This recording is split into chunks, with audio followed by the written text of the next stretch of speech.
My name is Erica Lopez, and this is the story of my son. Well, when I found out I was pregnant from Eli, it was kind of a surprise. I wasn't expecting to have any more babies. The doctors told me I wasn't going to be able to have any more babies. They told me if I was able to hold Eli till about 4 months pregnant, that it would be a miracle. At 36 weeks, they decided to do a C-section to let Eli come out. Eli was born and he was jaundiced and a lot of complications to have him. At around 3 years old, we always wondered why he would not talk, and doctors said he was okay. I was like, he's not okay. He can't talk, he can't walk. I was always really concerned, and as he got older, things were strange, and nobody could give me answers. He was always in pain, problems with his ears, problems with his throat, and we went from one doctor to another, and nobody could give us answers. A lot of frustration. Finally, we got a doctor who was willing to help us, and he got diagnosed with autism. He's had 8 ear surgeries since he was born. He had a lot of different surgeries. He had tubes put in. He had to have a hole put in his right ear. After the hole was put in, he also had a patch put in, and later on it left him completely deaf in his right ear. They wanted to do surgery in his left ear because his left ear started giving him difficulty. But the doctor stated that the left ear might become completely deaf in his left ear if they did the surgery. Right when I took him to the doctor, this was the time when we were about to move from New York to California. I told the doctor that I was not gonna let them do the surgery. I was just gonna trust God on this one and wait till we got to California. We're originally from New York City, and we moved out to a small town in Dunkirk about 6 years ago. My son came out to Manteca. God told me to let my son go. Shortly after, God gave me a word, and he told me, Erica, it's time to pack up your stuff and go to California.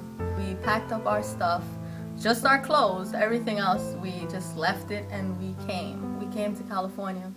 On our way to California, Elijah was in extreme pain. He had 2 big balls on the back of his ears, which were causing him so much pain. As we stopped in Nevada in the hotel, he lied in the bed and he just kept screaming, God help me, God help me. At this time, I began to doubt God a little bit. I was wondering if maybe I should have let them do the surgery, because my son was in so much pain, and I just began to pray and ask God if maybe it wasn't the right decision. My friends and my family had told me that sometimes you gotta use wisdom and just trust in the doctors and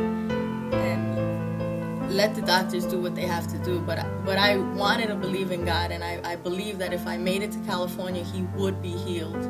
I was just praying, and I just kept asking God, we have to make it to church. We have to make it to church. We made it to service, to the lift at 7 o'clock exactly. Actually, it was 6:58 to be exact. And he got prayed for at the lift. And when I got home, the balls were already becoming smaller behind his ear. And this is when I realized that God was doing a miracle already. Something was happening to Elijah. Elijah was being healed. I started looking for a doctor to get a second opinion. The doctor wanted to do a hearing test on his right ear before we did anything. They got all the medical records from the Buffalo ENT, which showed that he was completely deaf from his right ear. We just went to the doctor last week when they reviewed all the test results, which showed that he was deaf in the right ear. The doctor now did the hearing test. The hearing test shows that he hears completely fine. He has no deafness in his ears at all. Also, the doctor then looked in his mouth and said his tonsils are completely fine. I said, Doctor, Elijah has no tonsils. His tonsils were removed last year. The doctor says, no, the tonsils are there and they do look fine. Now I know that I made the right decision, and and trusting God is always the right thing. When God tells you that He's gonna do something, we have to trust in Him. And